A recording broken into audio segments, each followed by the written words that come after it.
अस्सलाम वालेकुम। मैं चांद वेलकम करता हूं अपने इलेक्ट्रिकल फंक्शंस यूट्यूब चैनल में।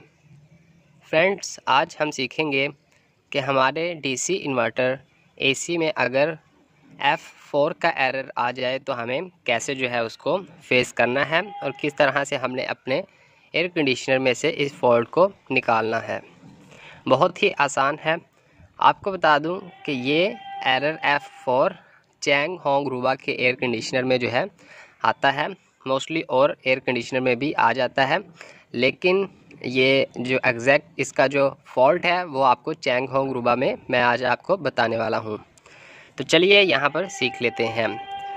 फ्रेंड्स, आपको अगर वीडियो अच्छी लगे तो आपने इस वीडियो को लाइक करना है, और अगर आप हमारे इस चैनल पर न्यू आ गए हैं तो इस वीडियो के नीचे लाल वाले बटन पर क्लिक करके सब्सक्राइब कर लेना है।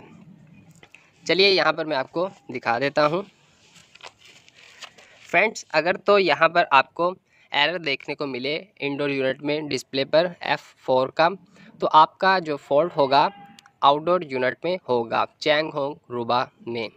डीसी इन्वर्टर एसी का है ये, क्योंकि नॉन डीसी इन्वर्टर में ये जो पीसीबी किट है, ये ट्रांसफार्मर है, ये चीज़ें नहीं होती। ओके, तो इसलिए ये सेंसर भी नहीं होते, तो इसलिए ये फॉल्ट जो है डीसी इन्वर्टर का आपको बता रहा हूँ।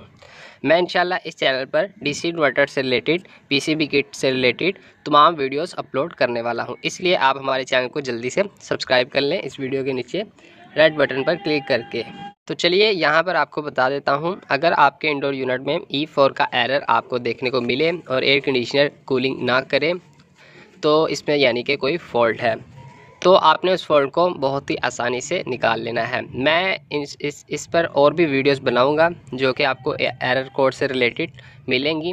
तो यहाँ पर इस एसी में जो फॉल्ट मिला है F4 एरर आने पर, चैंग होंग रूबा का ये डीसी इन्वर्टर एसी है, तो इसमें आपका एक सेंसर है आउटडोर यूनिट में, जो कि इसकी कॉइल टेम्परेचर का सेंसर है, इसकी डिस्चार्ज कॉइल टेम्परेचर का हीट का सेंसर है ये। इसमें 3 सेंसर होते हैं आउटडोर यूनिट में, एक डिस्चार्ज सेंसर और एक सक्शन सेंसर और एक एम्बिएंट टेम्परेचर सेंसर, जो कि इसके कंडेंसर पर ही लगा होता है।